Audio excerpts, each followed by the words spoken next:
अगर दिमाग में एक फिक्स स्कोर हो तो पेपर की तैयारी करने में थोड़ी आसानी हो जाती है। इस वीडियो में मैं आपको बताऊंगा कि सीपीयू 2024 में आपको कितना टारगेट लेकर चलना है, क्या पढ़ना है, क्या नहीं पढ़ना है, पीवाईक्यू कैसे लगाना है, मॉक कब और कैसे देना है। हेलो माय डियर फ्रेंड्स, मैं सिद्धांत विक्रम सिंह। स्वागत है आपका अपने चैनल सक्सेस विथ विक्रम में। आज हम बात करने वाले हैं एसएससी सीपीयू 2024 प्री के ऊपर। टारगेट कितना लेकर चलें, लड़कियां क्या करें, अब टाइम अब नहीं बचा हुआ है और अब हमें क्या करना चाहिए, किस तरीके से पढ़ाई करनी चाहिए, पीवाईक्यू कैसे लगाएं, इसके बारे में हम डिटेल में बात करते हैं। एक लाइन जो मैं हमेशा बार-बार कहता हूँ, वो आपके लिए फिर से दोहराना चाहता हूँ। अगर आप इस तरीके की वर्दी चाहते हैं, अगर आप अपने कंधों पे स्टार लगा हुआ देखना चाहते हैं, मेरी प्यारी बहनें, भाई, अगर इस तरीके से स्टार लगा हुआ देखना चाहते हैं और इस तरीके से वर्दी अगर चाहते हैं, तो आपको बता दें, एक बात माइंड में बिठा लीजिए। जिनको ये एग्ज़ाम टफ लग रहा है, जिनकी तैयारी अभी ढंग से नहीं हो पाई है और जो बहुत लोग डर रहे हैं, अभी भी समय है। आप अभी से अगर लग जाएँगे, तो परीक्षा बहुत आसान है। वह पथ क्या पथिक कुशलता क्या, जिस पथ पर बिखरे शूल ना हो, नाविक की धैर्य परीक्षा क्या, जब धाराएं प्रतिकूल ना हो। तो कितना भी टफ एग्जाम हो, कितना भी आपके अगेंस्ट कंडीशन हो, किसी भी परिस्थिति में आप हो, आपको अगर एग्जाम निकालना है, आप मन में ठान लिए, एक विश्वास के साथ अगर आप इस एग्जाम की तैयारी में लग गए हैं, तो विश्वास मानिए, मेरा दावा है कि एग्जाम निकल के रहेगा। तो बात करते हैं क्या स्कोर लेके चलें, क्या स्कोर रह सकता है, साथ ही साथ पीवाईक्यू कहाँ से लगाएँ? देखिए, पीवाईक्यू के लिए हम बात करते हैं, आपको हम बता दें कि पीवाईक्यू क्या लगाएँ, कैसे लगाएँ? तो 1 हफ्ते, मान के चलिए 1 हफ्ते 8 दिन के बाद जो है आपके 1 महीने बचेंगे एग्ज़ाम में।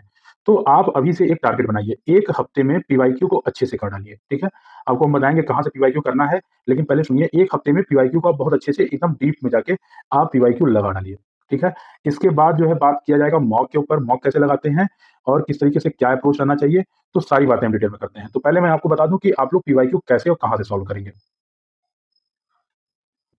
ये बुक आपके सामने है एसएससी मैथमेटिक्स की, ठीक है? इसमें मैथ्स की है, इसमें 11,500 प्रश्न हैं अब तक के। इसको आप यहाँ से मैथ्स कंप्लीट कर सकते हैं। ये आपकी समान अध्ययन की है, सब किरण पब्लिकेशन की बुक है। यहाँ से आप जो है अपना आप जीके तैयार कर सकते हैं। ये देखिए रही आपकी इंग्लिश की बुक, आप यहाँ से इंग्लिश तैयार कर सकते हैं और ये रही आपकी रीज़निंग की बुक, आप यहाँ से रीज़निंग कंप्लीट कर सकते हैं। बता दिए आपको किरण पब्लिकेशन की जो है 4 बुकें हैं और जो आपके 4 पोर्शन के हैं। एक तो मान लीजिए मैथ के लिए हो गया, एक आप यहाँ से मैथ तैयार कर लीजिए किरण पब्लिकेशन से, साथ ही साथ रीज़निंग के लिए भी आपको हम बुक दिखा दी है और जीके के लिए भी हो गया और इंग्लिश के लिए भी हो गया। तो आपको ये 4 पोर्शन अच्छे से तैयार करना है। तो ये जाने रहिए कि आपकी मेरिट इन्हीं क्वेश्चंस में से बनने वाली है। और दूसरी बात, देखिए आपको हम बता दें कि मॉक के लिए अभी रुक जाइए, मॉक अभी लगाने की ज़रूरत नहीं है। जब आपके एग्ज़ाम के 1 मंथ बचेंगे, तो आपको मॉक कैसे लगाना है इसके बारे में बताते हैं।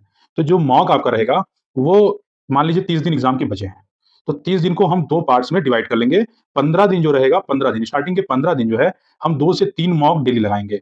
2 या 3 मॉक हम फुल लेंथ की मॉक्स बात कर रहे हैं, जो चारों सब्जेक्ट के फुल लेंथ के मॉक्स हैं, उनको हम डेली लगाएँगे।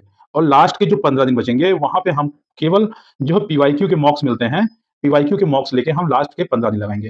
देखिए, लास्ट 15 डेज़ में पीवाईक्यू लगाने से ये होता है कि जो आपका माइंडसेट होता है, वो आयोग के अकॉर्डिंग हो जाता है। आयोग जो क्वेश्चन तैयार करता है और आप ऑप्शन को किस तरीके से एलिमिनेट करना है, ये आपके माइंड में लास्ट 15 दिन की प्रैक्टिस से एग्ज़ाम वाले डे पे रहता है। तो ये चीज़ आप ध्यान दीजिएगा, आपको ये अप्रोच रख के पीवाईक्यू और मॉक को लेके चलना है। और एक बात और बता दें, सबसे इम्पोर्टेंट बात, कि जो लोग अभी तक तैयारी नहीं शुरू किए हैं, वो इस 4 बुक को ले लें और कम से कम 3 रीडिंग 1 बुक की होनी चाहिए, हर हाल में होनी चाहिए। पहली रीडिंग में आपको कुछ चीज़ें समझ में आएँगी, दूसरी चीज़ें में और ज़्यादा चीज़ें आपके सामने खुल के आएँगी और लास्ट रीडिंग में आप अच्छे तरीके से पीवाईक्यू से परिचित हो जाएँगे और जब लास्ट के 15 डेज़ आप पीवाईक्यू जो मॉक लगाएँगे, तो आपको लगेगा सारे क्वेश्चंस बहुत ईज़ी हैं और इससे आपके अंदर एक कॉन्फिडेंस बिल्डअप होगा, ठीक है? चलिए, अब हम बात करते हैं कि नंबर कितना रहने वाला है, क्या किस तरीके से जो है। देखिए, सबसे पहली बात, अगर आप लोग के माइंड में ये होगा कि सर जो है जनरल कैटेगरी या ओबीसी कैटेगरी या फिर फीमेल कैटेगरी या फिर एससी, एसटी वगैरह के लिए अलग से, अलग-अलग डिपार्टमेंट्स के लिए अलग से हम आपको कट ऑफ बताने वाले हैं, तो ये बिल्कुल दिमाग से निकाल दीजिए। कट ऑफ क्या रहेगा, कट ऑफ खेलना बंद कर दीजिए। अभी आपके माइंड में बिल्कुल कट ऑफ की चीज़ें नहीं आनी चाहिए। अभी आपके दिमाग में केवल एक चीज़ होना चाहिए, कितना स्कोर हम लेके चलें कि हम सेफ अपने आप को कर सकें। सबसे बड़ा इंपॉर्टेंट टास्क आपके लिए ये होना चाहिए। और जो विद्यार्थी अगर स्कोर को सेट करके तैयारी नहीं करते हैं, वो सदैव असफल होते हैं। 100% मैं लिख के कहता हूँ कि वो सदैव असफल होंगे। क्योंकि आप ये मान के चलिए कि अंधाधुंध या अनडुब्बे तरीके से पढ़ाई नहीं की जाती है। जैसे आप अगर मान लीजिए कि एक मान लीजिए कोई स्कोर, अगर आप यहाँ पे एक स्कोर बनाए हुए हैं, ठीक है? आप एक यहाँ पे स्कोर बना रखे हैं। आपके माइंड में है कि हाँ, मुझे इतना स्कोर पाना है। आप कितनी भी प्रयास करेंगे, आपका स्कोर यहाँ पे रहने वाला है। तो जब आप टारगेट ये लेके चलेंगे तो आप स्कोर ये अचीव करेंगे। और मान के चलिए आपकी जो मेरिट जाए वो यहाँ पे जाए।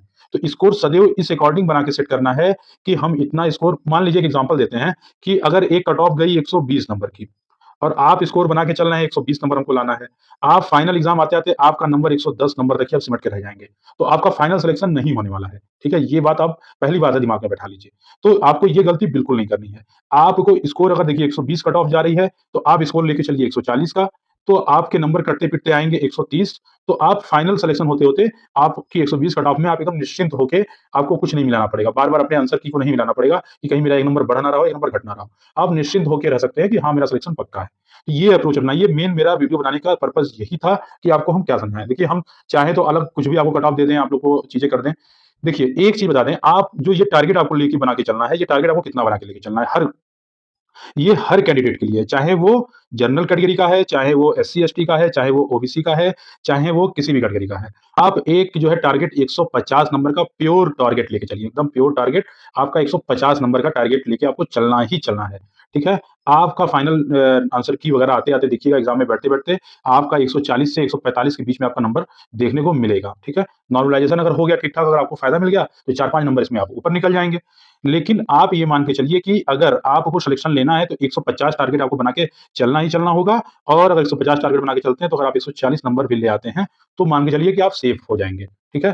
तो सारे अभ्यर्थियों के लिए मेरा हाथ जोड़ के रिक्वेस्ट है कि आप 150 टारगेट बना के चलिए अगर सिलेक्शन लेना है, और महिला अभ्यर्थी के लिए थोड़ी-सी जो है छूट है, जो मेरी प्यारी बहनें हैं, वो कम से कम 145 प्लस पे स्कोर करने की कोशिश करें। जो मेरी प्यारी बहनें हैं, जो काफ़ी परेशान हैं, इन लोगों का काफ़ी कमेंट्स आ रहा है कि सर बताइए कुछ कैसे क्या करें? तो 145 प्लस का आप टारगेट बना के चलिए, आप किसी भी कैटेगरी से बिलॉन्ग करती हैं।